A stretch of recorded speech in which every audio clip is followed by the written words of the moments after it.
جناب چیئرمین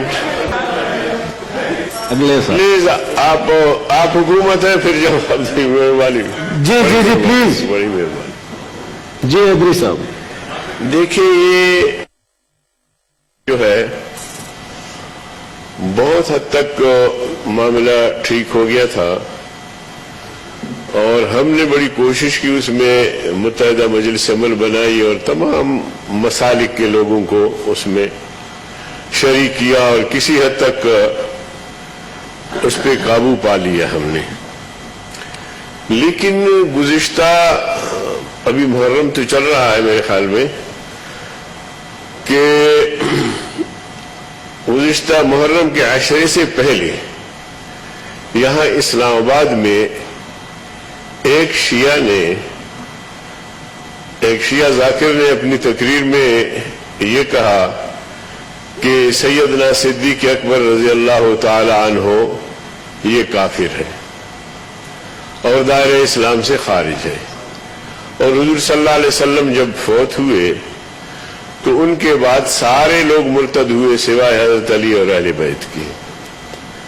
اس پر یہ مسئلہ اٹھا اور اس نے جب یہ گستاخی کی تو شنید یہ ہے، واللہ عالم یہ حکومت ہی ہلکے بتا سکتے ہیں، کہ راتوں رات اس آدمی کو لندن پہنچایا گیا۔ اس کے بعد جناب والا پھر پورے اس محرم کے دوران کراچی میں سر عام صحابہ کرام پہ لعن طعن ہوئی اور مختلف مقامات پہ، تو اس پر ایک ری ایکشن آیا پاکستان میں جو اہل سنت سے وابستہ ہے، چاہے وہ بریلوی مکتب فکر سے ہیں، چاہے دیوبندی ہے، چاہے اہل حدیث ہے، چاہے کسی بھی مکتب فکر سے، لیکن اہل سنت کہلاتے ہیں۔ ان کا مطالبہ تھا حکومت سے کہ بھائی یہ کیا ہو رہا ہے، اسلام آباد میں حکومت کے ناک کے نیچے ایک آدمی اس طرح کی بات کرتا ہے اور اس کو بھی گرفت میں نہیں لیا جاتا، کراچی میں سر عام تبرہ کیا جاتا ہے، وہاں بھی ان کو کچھ نہیں کہا جاتا، تو اس کے رد عمل میں یہ مظاہرے شروع ہو گئے۔ تو عرض کرنے کا مقصد یہ ہے جناب والا کہ اہل سنت والجماعت، ایک بات میں پورے ہاؤس میں کہنا چاہتا ہوں کہ سب سے پہلے ہم مسلمان ہیں۔ مسلمان تو ماننے والا ہے، 1,24,000 انبیاء اور رسول گزرے اس دنیا میں، اللہ نے بھیجے، ان میں سے ہر ایک کو ماننا یہ مسلمان کا ایمان ہے۔ اگر 1,24,000 انبیاء اور رسول میں سے ایک کا انکار کرے گا وہ کافر ہے ہمارے عقیدے کے مطابق۔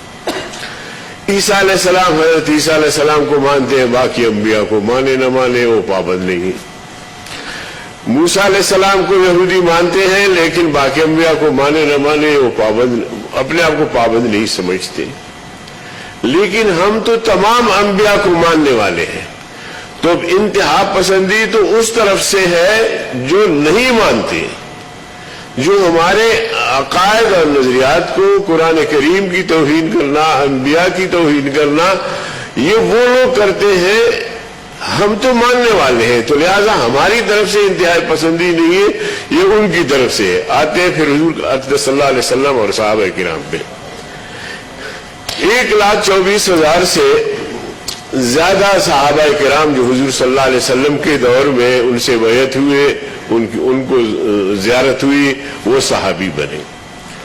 ہم ان سب کو مانتے ہیں، تمام اہل بیت سمیت سیدنا علی المرتضیٰ رضی اللہ تعالی عنہ، اور اسی طرح امام حسن، امام حسین، یا اہل بیت جو ازواج مطہرات، ہم سب کو ماننے والے ہیں۔ سب میں سے ایک کی شان میں گستاخی کرنا ہم اپنے ایمان کے لیے خطرہ سمجھتے ہیں، تو ہم ہیں ماننے والے۔ انکار تو ادھر سے آتا ہے کہ ابوبکر صدیق، عمر فاروق، عثمان غنی، عشرہ مبشرہ اور تمام صحابہ کرام پہ، اور اس طرح ایمان سوز باتیں سامنے آتی ہے جناب چیئرمین بحیثیت مسلمان شاہد۔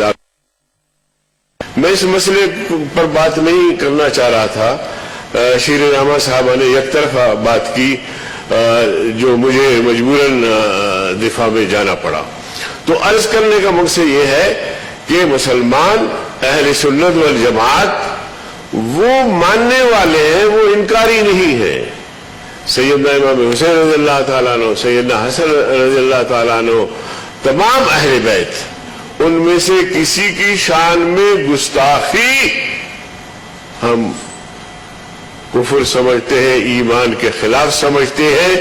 صحابہ کرام کے بارے میں حضور اکرم صلی اللہ علیہ وسلم نے خود کہا، قرآن کہتا ہے رضی اللہ عنہ ورضوا عنہ، اللہ ان سے راضی ہے، وہ اللہ سے راضی ہے.